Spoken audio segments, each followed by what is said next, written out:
Assalamualaikum Ananda Soleh Soleha, teman-teman kelas 3 Bahdat. Ya, alhamdulillahirabbil alamin. Kita berjumpa lagi meskipun tidak secara langsung ya. Ketemu lagi sama Ustazah untuk melanjutkan pembelajaran daring kita.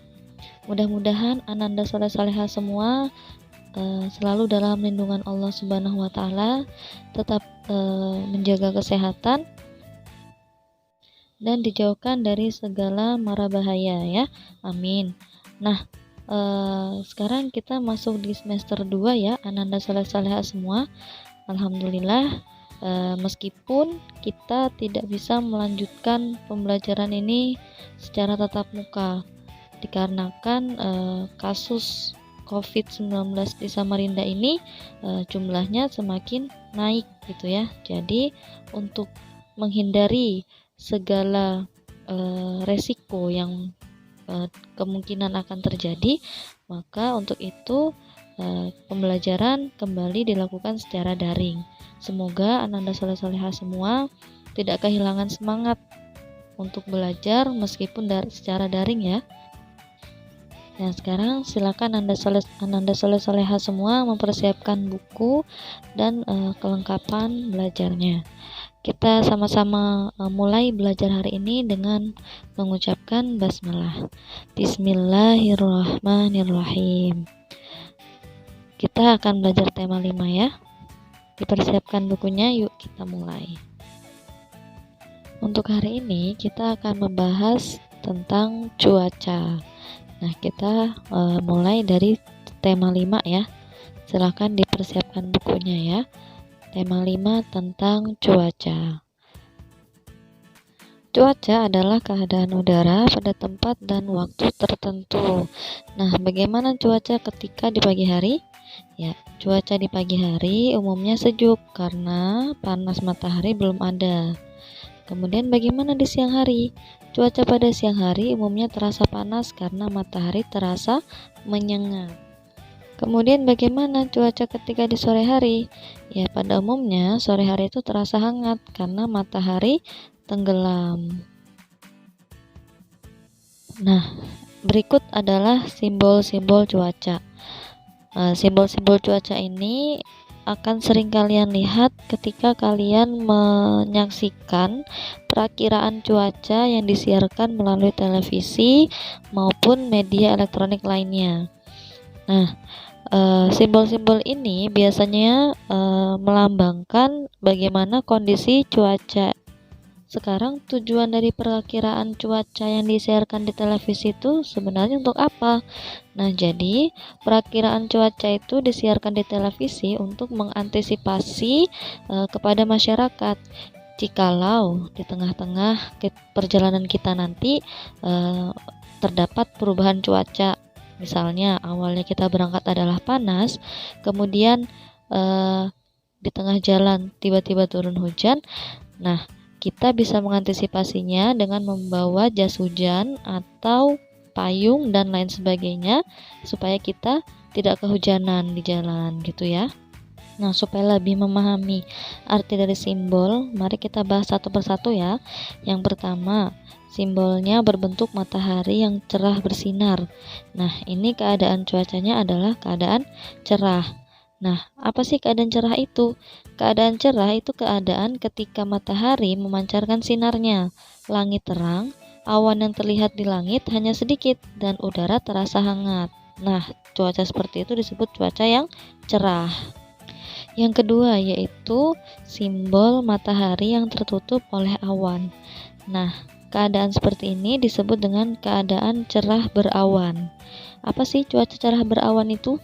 Nah, cuaca cerah berawan adalah keadaan ketika matahari memancarkan sinarnya dengan terik, udara terasa panas dan terasa membakar kulit. Yang ketiga, lambangnya berbentuk awan tanpa ada matahari. Nah, ini disebut dengan cuaca berawan. Cuaca berawan adalah keadaan ketika sinar matahari tertutup oleh awan, langit menjadi agak gelap, awan menebal dan udara terasa dingin. Sekarang gambar yang keempat. Gambar yang keempat itu adalah simbol awan yang sedang turun hujan. Nah, ini keadaan cuacanya disebut dengan keadaan hujan. Nah, cuaca hujan itu adalah keadaan ketika butiran-butiran air jatuh ke bumi. Ketika cuaca hujan, udara terasa dingin dan langit menjadi gelap.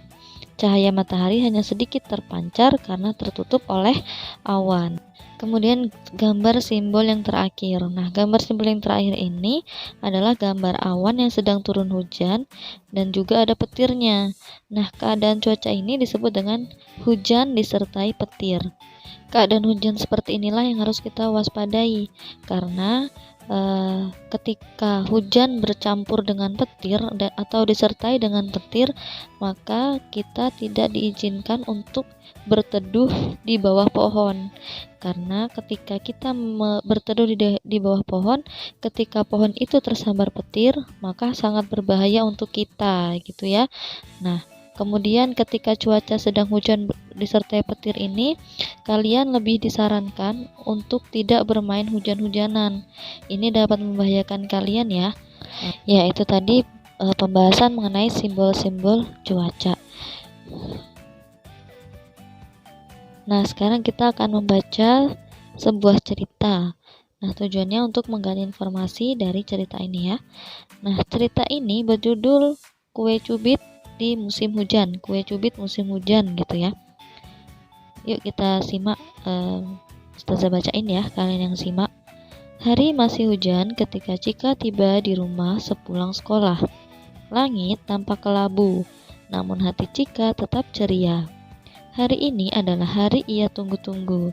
Ia dan ibu akan membuat kue cubit untuk pesta kenaikan kelas. Ya, besok teman-teman Cika akan berkumpul di rumah Cika untuk pesta bersama. Tahun ini semua anak naik kelas. Itu patut dirayakan, bukan? Cika sebagai tuan rumah mendapat tugas menyediakan kue cubit dan minuman segar. Teman-teman lain ada yang membawa cilor, es cendol, pisang coklat, tahu isi, dan sebagainya. Cika sudah membayangkan suasana pesta besok. Hidangannya sederhana tetapi pasti meriah. Sekarang kita jawab pertanyaan berikut ini. Bagaimana keadaan cuaca di rumah Cika? Ya, nah kita bisa lihat ya di paragraf pertama, kalimat pertama itu sudah menjelaskan sekali ya bahwa hari masih hujan gitu ya. Berarti cuaca di rumah Cika saat ini sedang hujan. Nah, untuk menggali informasi dari sebuah cerita, kita dapat dibantu oleh pertanyaan-pertanyaan. Nanti kita akan mencari jawabannya itu dari cerita itu. Syaratnya adalah kita harus membaca ceritanya. Kalau kita tidak membaca ceritanya, maka kita tidak bisa menggali informasi dari cerita tersebut.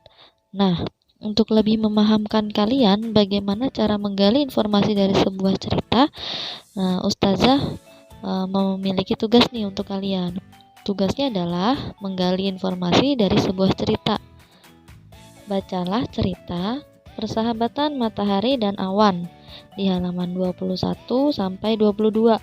Setelah itu, jawab pertanyaan di halaman 23, nomor 1 sampai 4. Nah, kalian boleh nggak nulis soal ya. Kalau kalian menulis soal juga lebih bagus ya.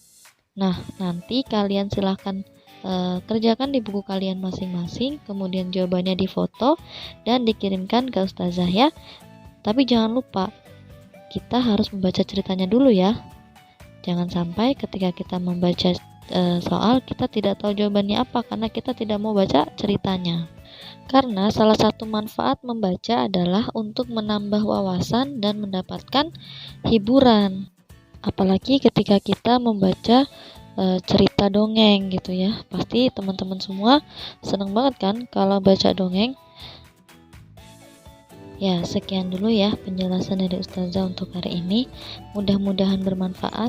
Jazakumullahu khair atas segala perhatiannya. Ustazah ucapkan wassalamualaikum warahmatullahi wabarakatuh.